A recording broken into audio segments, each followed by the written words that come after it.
Hello first year, কেমন আছো? আশা করি সবাই ভালো আছো। সো আজকে তোমাদেরকে ভিডিওর মাধ্যমে এই ক্লাসটা নিচ্ছি। আসলে আমি এর আগে বলেছিলাম তোমাদেরকে যে আমি রেগুলার লাইভে আসবো না যতদিন না স্কুল কলেজ খুলছে।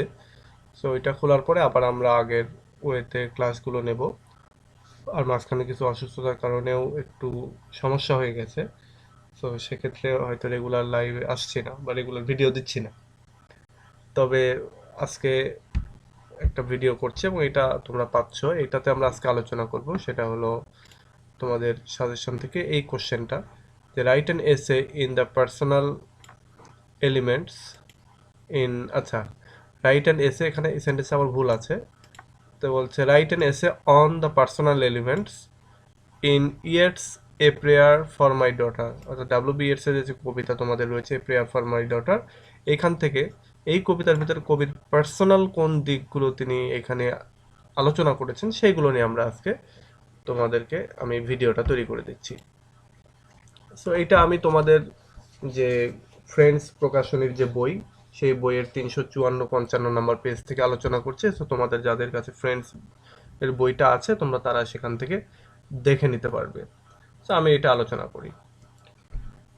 দেখো, এটা কয়েকভাবে হতে পারে। একটা হচ্ছে যে বলতে পারে যে এই কবিতার ভিতরে কবির অটোবায়োগ্রাফিক্যাল এলিমেন্ট কি কি আছে, আরেকটা হতে পারে পার্সোনাল এলিমেন্ট কি কি আছে, অথবা হতে পারে যে মানে এই দুটাই অটোবায়োগ্রাফিক্যাল অথবা পার্সোনাল, এই দুটা হলে তোমরা একই কোশ্চেন লিখবে।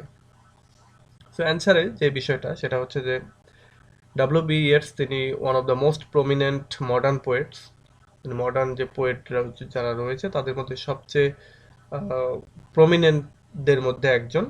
এবং তিনি এক্সট্রা অর্ডিনারি রোমান্টিক সেন্সিবিলিটি ছিল তার রাইটিংয়ের ভেতরে। তিনি বিশ্বাস করতেন যে literature always personal one man's vision of the world, অর্থাৎ কোনো একটা মানুষ পৃথিবী সম্পর্কে তার যে দৃষ্টিভঙ্গি এবং তার যে নিজস্ব এক্সপেরিয়েন্স, সেইগুলোরই একটা বহিঃপ্রকাশ হচ্ছে লিটারেচার। তিনি এটা বিশ্বাস করতেন। বাট হি অলসো বিলিভ, তিনি আরও একটা বিষয় বিশ্বাস করতেন যে একটা পোয়েট্রি সেটা অবশ্যই একটা ফিউশন থাকবে impersonal with the personal, personal রাইটিংয়ের ভেতরে বা ইমপার্সোনাল রাইটিংয়ের ভেতরে পার্সোনালের একটা মিক্সচার থাকবে কবিতার ক্ষেত্রে। এবং সাবজেক্টিভিটি এবং অবজেক্টিভিটি এই দুটারও একটা মিক্সচার থাকবে। সাবজেক্টিভিটি কি? কবি যেখানে তার নিজের সম্পর্কে বলেন সেটা সাবজেক্টিভ কবিতা, এবং অবজেক্টিভ হচ্ছে কবি যখন অন্য কোনো কিছু নিয়ে কবিতা লিখছেন তখন সেটা হচ্ছে অবজেক্টিভ। আর পার্সোনাল ইমপার্সোনাল কি? কবি যখন কবিতার ভেতরে নিজের সম্পর্কে লিখছেন তখন সেটা পার্সোনাল, আর ইমপার্সোনাল হচ্ছে যখন তিনি অবজেক্টিভ কবিতা লিখছেন বা অন্য কোনো বিষয় নিয়ে কবিতা লিখছেন তখন সেটা ইমপার্সোনাল। সো এখানে এই কবিতাটিতে বা পোয়েটসের যে ইয়েটসের যে কবিতা, সেই কবিতাগুলিতে ইয়েটস অনেক ইমোশন এবং তার যে নিজস্ব এক্সপিরিয়েন্স, তার নিজস্ব লাইফ থেকে সেইগুলো তিনি আলোচনা করেছেন। এবং ইয়েটস তিনি অবজার্ভ করেছেন বিভিন্ন ধরনের চেঞ্জেস তার লাইফে এবং সোসাইটিতে, তিনি বিভিন্ন ধরনের আহ, তার লাইফের ইভেন্ট বা ইনসিডেন্ট বা ঘটনা এগুলো তিনি ফেস করেছেন এবং সেগুলোই তার কবিতার ভেতরে একেবারে অবজারভেশন হিসেবে তিনি সেন্ট্রাল থিম হিসেবে সেগুলোকে ইউজ করেছেন। এবং এইভাবে তার কবিতাগুলি আহ, মানে একটা বড় অংশ জুড়ে তার অটোবায়োগ্রাফিক্যাল যে এলিমেন্ট সেইগুলো রয়েছে এবং সেগুলো সাবজেক্ট ম্যাটার যেগুলো সেগুলো তার এই লাইফের যে ঘটনাবলী সেগুলোই তার কবিতাগুলির একটা বড় রকমের সাবজেক্ট ম্যাটার। এবং তার কবিতাগুলিতে অনেক অনেক পার্সোনাল এলিমেন্ট রয়েছে এবং যে পার্সোনাল এলিমেন্টগুলো একই সঙ্গে তিনি এমনভাবে ফিউশনটা করেছেন যে নলেজ এবং বায়োগ্রাফি দুইটার খুব ভালো একটা মিক্সার তিনি তৈরি করে আমাদের জন্য অনেক ভালো ভালো কবিতা তিনি উপহার দিয়েছেন। So a prayer for my daughter এটাও হচ্ছে একটা অটোবায়োগ্রাফিক্যাল পোয়েম, এবং যেখানে তিনি পোয়েটের যে পার্সোনাল যে কনসার্নগুলি রয়েছে তার মেয়ে সম্পর্কে সেটা তিনি এখানে উপস্থাপন করেছেন। এবং এই কবিতায় তিনি রিপ্রেজেন্ট করেছেন কবি গ্লুম অফ দ্য পোয়েট, অর্থাৎ তার যে আহ, অবস্থা, কবির মনের যে অবস্থা সেটাকে তিনি উপস্থাপন করেছেন। এবং তিনি একটা স্টর্মি ফিউচার, তার যে মেয়ের যে ভবিষ্যৎ সে ভবিষ্যৎ সম্পর্কে তিনি যে অন্ধকারে রয়েছেন বা তিনি যে টেনশনে রয়েছেন সেটা তিনি এখানে উপস্থাপন করেছেন। এবং এই কবিতাটি তিনি লিখেছিলেন হচ্ছে ঠিক প্রথম বিশ্বযুদ্ধের পরেই, এবং এইখানে তিনি রিফ্লেক্ট করেছেন এই কবিতার ভিতরে যে বিশ্বযুদ্ধের পরের মডার্ন মানুষের যে ডিপ্রেশন, সেই ডিপ্রেশনগুলোকে তিনি এখানে তুলে এনেছেন এবং একটা ফ্রাস্ট্রেশনের ভেতর থেকে তিনি এই কবিতাটি তৈরি করেছেন, এবং সেই ফ্রাস্ট্রেশনটা এসেছে হচ্ছে যুদ্ধের পরবর্তী যে ধ্বংসযজ্ঞ, সেই ধ্বংসযজ্ঞ থেকে বা ডিস্ট্রাকশন যেটা, সেখান থেকে। এবং পোয়েট এখানে এক্সপ্রেস করেছেন তার নিজস্ব যে কনসার্নগুলি তার ছোট বাচ্চা অ্যানি বাটলার ইয়েটস তার সম্পর্কে, এবং সে জন্মগ্রহণ করেছিল 1919 সালে, ঠিক এই ওয়ার্ল্ড ওয়ার শেষের ঠিক পরপরই। তোমরা জানো যে 1913 সাল থেকে 1919 সাল পর্যন্ত প্রথম বিশ্বযুদ্ধ হয়েছিল। সো তার মেয়েটা 1919 সালে জন্মগ্রহণ করে, তার মেয়ের নাম হচ্ছে অ্যানি বাটলার ইয়েটস। তো তার জন্মের পরপরই তিনি এই কবিতাটি লিখেন। পোয়েট এখানে তিনি বুঝতে পেরেছিলেন যে তার যে মেয়ে, সে হচ্ছে আসলে নতুন ধরনের চ্যালেঞ্জ পৃথিবীতে আসছে, সেই চ্যালেঞ্জগুলো সে ফেস করতে যাচ্ছে। বিশেষ করে যে কনফ্লিক্ট যেটা যুদ্ধ পরবর্তী যে সমস্যাগুলি হয়, সেই সমস্যাগুলির চ্যালেঞ্জগুলি তার মেয়েকে ফেস করতে হবে। সো এটা নিয়ে তিনি মূলত একটা কনসার্ন ছিলেন, একটু টেনশনে ছিলেন। তিনি আরও কনসার্ন ছিলেন যে তার মেয়ে এইগুলোকে কোন উপায়ে এই চ্যালেঞ্জগুলো মোকাবেলা করবে। অর্থাৎ সে তো চ্যালেঞ্জ মোকাবেলা করবে, এটা শিওর, কিন্তু সেগুলো কোন ওয়েতে সে ফেস করবে, সেই বিষয়টা নিয়েও তিনি টেনশনে ছিলেন। পোয়েট আরও চিন্তা করতেন যে কিছু কোয়ালিটিস বা কিছু বৈশিষ্ট্য বা ফিচার বা ট্রেইট তার ক্যারেক্টারের ভেতরে যদি থেকে যায়, তার মেয়ের ক্যারেক্টারের ভেতরে, তাহলে এইটা ইন ফিউচার তার লাইফটাকে অনেক ইজি এবং জয়ফুল করবে। পোয়েট তিনি চাচ্ছিলেন যে তার মেয়েটা যাতে কোনো এক্সট্রা অর্ডিনারি বিউটিফুল না হয়, বিশেষ করে হেলেন অথবা ভেনাসের মতো, এবং বিউটিফুল হয়ে সে যে প্রাউড হয়ে যাবে, এরকমটা যাতে না হয়। সে মূলত একজন সাধারণ মানুষ হোক, এবং সে তার লাইফ পার্টনার খুঁজে পেতে যে অনেক বেশি প্রাউড ফিল করবে বা অনেক নিজে ধ্বংসাত্মক হয়ে উঠবে, এরকমটা যাতে না হয়।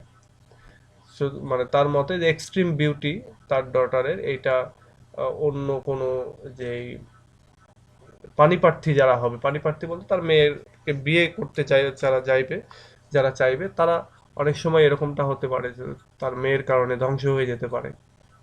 সেই জন্য তিনি চান না যে তার মেয়ে হেলেন বা ভেনাসের মতো অতটা সুন্দরী হোক। এবং তিনি বলছেন যে তার মেয়ে she may consider her beauty enough not to cultivate any other quality. অর্থাৎ তার মেয়ের যে বিউটিটা রয়েছে এটাই এনাফ, এর চেয়ে আরও যে সুন্দর সেটা হওয়ার দরকার নেই, বা যেই বিউটিটা আসলে ধ্বংসাত্মক হবে এরকম বিউটিটা হওয়ার দরকার নেই। পোয়েট এখানে বলেছেন যে being made beautiful over much, consider beauty a sufficient end lose natural kindness. যারা খুব বেশি সুন্দরী হয় তাদের ভেতরে ন্যাচারাল কাইন্ডনেস সেটা থাকে না। এটা কবি এই কথাটাই বলছেন, বা কবির মতামত এটা। পোয়েট বিলিভ করে যে অন্যান্য কোয়ালিটিস, বিশেষ করে কার্টিসি, কাইন্ডনেস, এইগুলো তার মেয়ের ভেতরে যদি থাকে, তাহলে তার মেয়ে কি করতে পারবে, able to face the stormy world, অর্থাৎ যুদ্ধ পরবর্তী যে ওয়ার্ল্ড, সেই ওয়ার্ল্ডকে তিনি ঝড়ের সঙ্গে তুলনা করছেন, যে স্টর্মি ওয়ার্ল্ড বলছেন, এবং বলছেন যে যদি তার মেয়ের ভেতরে হচ্ছে কার্টেসি, তারপরে কাইন্ডনেস থাকে, তাহলে তার মেয়ে এগুলো খুব ভালোভাবে ফেস করতে পারবে। এবং সেই জন্য তিনি ইচ্ছা পোষণ করেন যে তার মেয়ে তার নিজের ভেতরে এই কার্টেসি এবং কাইন্ডনেসের চর্চা করুক। এবং তার থার্ড কোয়ালিটি হিসেবে কবি চাচ্ছেন যে তার মেয়ে কাল্টিভেট করুক তার ভেতরে ন্যাচারাল যে গ্ল্যাডনেস, যেটা তাকে হ্যাপিনেস দিবে এবং তার নিজের ভেতরে একটা পিসফুল ওয়ার্ল্ড গঠন করতে সাহায্য করবে, তার নিজে মনের ভেতরে শান্তি পাবে, সেটাও তিনি চাচ্ছেন। মানে তিনি চাচ্ছেন যে তার মেয়ে এক কথায় খুব সুন্দরী না হোক, প্রাউড ফিল না করুক, বরং সে কি করুক, কার্টিসি এবং কাইন্ডনেস তার ভেতরে কাল্টিভেট করুক। তার মেয়ে আরেকটা জিনিস করুক, সেটা হচ্ছে ন্যাচারাল গ্ল্যাডনেস, অর্থাৎ অল্পতে খুশি হয়ে যাওয়া, এইটা যেন সে তার ভেতরে কাল্টিভেট করে, যাতে করে সে নিজে ইনওয়ার্ডলি সুখী থাকতে পারে। তারপর তিনি বলছেন যে she should be like a lauryl tree to give comfort to all. তিনি বলছেন যে লরেল ট্রির মতো তার মেয়ে যাতে হয়, যাতে করে তার মেয়ে সবাইকে কমফোর্ট ফিল করাতে পারে, বা কমফোর্ট মানে তার মেয়ের কারণে যাতে কেউ আসলে দুঃখী না হয়, সেটার কথা বলছেন। তারপর তিনি আরেকটা জিনিস বলছেন যে he wants her made to avoid হ্যাট্রেড or jealousy. তিনি চাচ্ছেন তার মেয়ের ভেতরে যাতে হ্যাট্রেড এবং জেলাসি এই দুটা যেন না আসে। পোয়েট এখানে আরো একটা বিষয় উইশেষ করছেন যে his daughter may grow up and get married in an aristocratic family which observes traditional manners and courtesies. তিনি চাচ্ছেন যে তার মেয়ে বড় হয়ে একটা অ্যারিস্টোক্রেটিক ফ্যামিলিতে তার বিয়ে হোক, যেখানে তার মেয়ে কি করবে, একটা ট্র্যাডিশনাল ম্যানার এবং কার্টেসি পাবে। মানে এরকম না যেটা হয় যে হুট করে বড় লোক হলে বা হুট করে কিছু হলে যে মানুষের ভেতরে যে অহংকারটা চলে আসে, তিনি বলছেন এরকম না, বরং সে এমন একটা ফ্যামিলিতে যাক যে ফ্যামিলিটা বংশীয়ভাবে তারা অনেক অ্যারিস্টোক্রেটিক আভিজাত্যে পরিপূর্ণ, যাতে করে তাদের ভেতরে হঠাৎ করে কোনো ধরনের ম্যানারিয়াল বা কার্টেসির দিক থেকে কোনো ধরনের চেঞ্জ না আসে, বরং তারা ট্র্যাডিশনাল ম্যানার বা ট্র্যাডিশনাল কার্টেসি এটাই যাতে তারা প্র্যাকটিস করে, এটা আর কি কবি বলছেন। এবং তিনি বলছেন এটা যে he says how but a custom and in ceremony are innocence and beauty born. আচ্ছা, এটা হচ্ছে এক কথা, অর্থাৎ কবি এখানে তার পুরো কবিতায় তার যে মেয়ে, তার মেয়েটা কেমন হবে, তার মেয়ের কি কি গুণাবলী থাকা উচিত না এবং কি কি গুণাবলী থাকা উচিত, সেগুলো তিনি বর্ণনা করেছেন। তার মানে এখানে কি করছেন, তিনি তার মেয়ে সম্পর্কে বলছেন, নিজের মেয়ে সম্পর্কে বলছেন। এবং এই মেয়েটার সম্পর্কে বলতে গিয়ে কেন তিনি বলছেন যে তার মেয়েটা যাতে এত সুন্দরী না হয়, বা তার মেয়েটার ভেতরে সুন্দরী হলে বাজে কোয়ালিটি আসতে পারে, এটা তিনি কেন বলছেন, এবার আমরা সেইটা আলোচনা করব।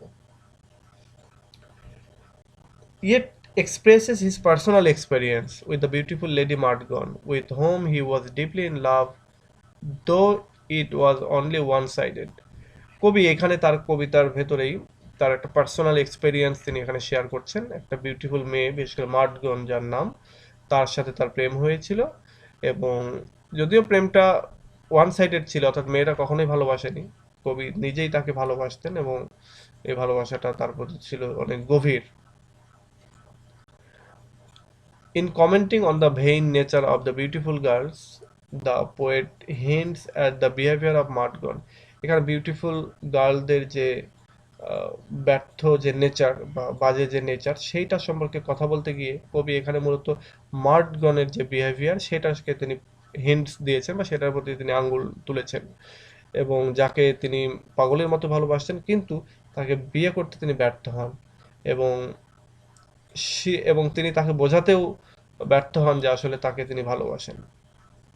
She did not try to understand his likings, এবং সে আসলে চায়নি তার কবির যে ভালোবাসা সেটাকে বুঝতে। Poet doesn't like his daughter to be like Maud Gonne who fail to identify poet's true friend, her true friend. আচ্ছা, এখানে কবি তার চাচ্ছেন না যে তার মেয়েটাও মার্ডগনের মতো হোক এবং ওরকম সুন্দরী হোক এবং ফেইল করুক তার সত্যিকারের বন্ধুকে চিনতে। পোয়েট পোয়েটের লাভ তার মেয়ের প্রতি বা love for girl remained a life long passion, অর্থাৎ পোয়েটের যে লাভ মার্ডগনের প্রতি, এটা একটা লাইফ লং প্যাশন হিসেবে আহ, থেকে গেছে তার কাছে। এবং this poems একোস with the ফার্স্টেশন in love, এবং এই কবিতার মধ্যে তিনি তার যে ভালোবাসার ক্ষেত্রে তার যে ফার্স্টেশন সেটাও তিনি প্রকাশ করেছেন। পোয়েট এখানে সেন্সর করেছেন বিশেষ করে মার্ডগনকে for her intellectual hatred as she ruined the life of the poet for her opinionated mind। এবং এখানে কবি সেন্সর করেছেন, কবি মার্ডগনের যে একটা ইন্টেলেকচুয়াল হ্যাট্রেড রয়েছে, অর্থাৎ ইন্টেলেকচুয়ালদেরকে তিনি ওভাবে পছন্দ করতেন না, এরকম একটা হ্যাট্রেড, এবং যে হ্যাট্রেডের কারণে কবি মনে করছেন যে তার লাইফটা মোটামুটি ধ্বংস হয়ে গেছে। সো এই যে ফিলিংসটা, অর্থাৎ মার্ডগনের প্রতি তার যে ফিলিংস, এই ফিলিংসটা মূলত কবি এখানে প্রকাশ করতে চেয়েছেন এই পুরো কবিতার ভিতরে।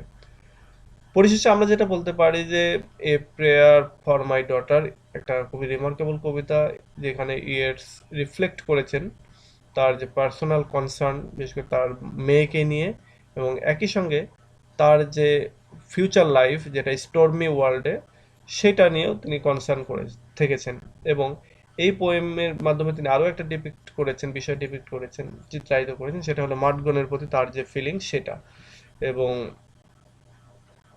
এই মার্ডগন যে কিনা একজন আইরিশ ন্যাশনালিস্ট ছিল, আইরিশ জাতীয়তাবাদী ছিল এবং একই সঙ্গে এই মহিলা অর্থাৎ মার্টগন সে ফেল করেছিল কবিকে বুঝতে এবং কবির লাইফ পার্টনার সে হয়নি আর কি।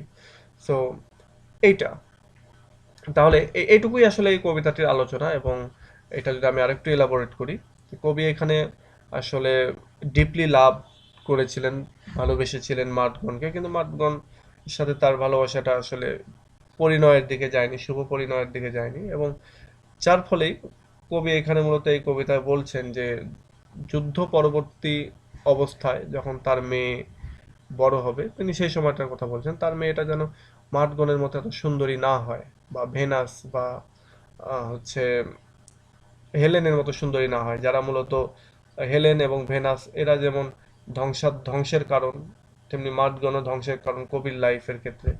সো কবি এখানে ভাবছেন তার মেয়েও যদি এরকম সুন্দরী হয় এবং তার ভেতরে যদি জেলাসি, তারপরে হ্যাট্রেড, এইগুলো যদি সে কালচার করে, তাহলে যেটা হবে যে সেও কোনো কারো না কারো লাইফের ধ্বংসকারী হবে। তো কবি চাচ্ছেন তার মেয়েটার ভেতরে যাতে তিনটা গুণ থাকে, এক হচ্ছে কার্টেসি, কাইন্ডনেস, আরেকটা হচ্ছে যে ন্যাচারাল গ্ল্যাডনেস, অর্থাৎ অল্পতেই খুশি হবে। তাহলে কি হবে, সে অন্যের জন্য বা গোটা জাতির জন্য আর কি ভালো, বা ভালো কিছু বয়ে নিয়ে আসবে, খারাপ কিছু বয়ে নিয়ে আসবে না। সো এই যে কবি তার মেয়েকে উপস্থাপন করার মাধ্যমে তার নিজস্ব যে পার্সোনাল ফিলিং, অর্থাৎ তার যে অটোবায়োগ্রাফিক্যাল এলিমেন্ট, অর্থাৎ তার প্রেমের যে বিষয়টা এখানে উপস্থাপন করেছেন, এটাই মূলত এখানকার এই পার্সোনাল এলিমেন্ট বলো আর অটোবায়োগ্রাফিক্যাল এলিমেন্ট বলো, এটাই হচ্ছে এই কবিতার ভিতরে রয়েছে। সো আশা করি এখন এটা তোমাদের জন্য ইজি হবে এবং তোমরা এটা বুঝতে পারবে, পড়তেও পারবে। এবং এটা নিয়ে তোমরা নোট তৈরি করে নোটটা গ্রুপে শেয়ার করে আমি খাতা দেখে দেবো। আর এখন একটু এভাবেই ক্লাসগুলো নেব, আমরা দেখি যদি সামনে খুলে, স্কুল কলেজ খুলে, তখন আমরা আবার আরো অ্যাগ্রেসিভলি ও তখন পড়াশোনা শুরু করব। আর এরপরে হয়তো বা তোমাদের পোয়েট্রি নিয়ে আর একদিন ক্লাস করাবো, তারপরে আমরা চলে যাব হচ্ছে প্রোজে, এবং এভাবে আমরা সামনের দিকে এগিয়ে যাব।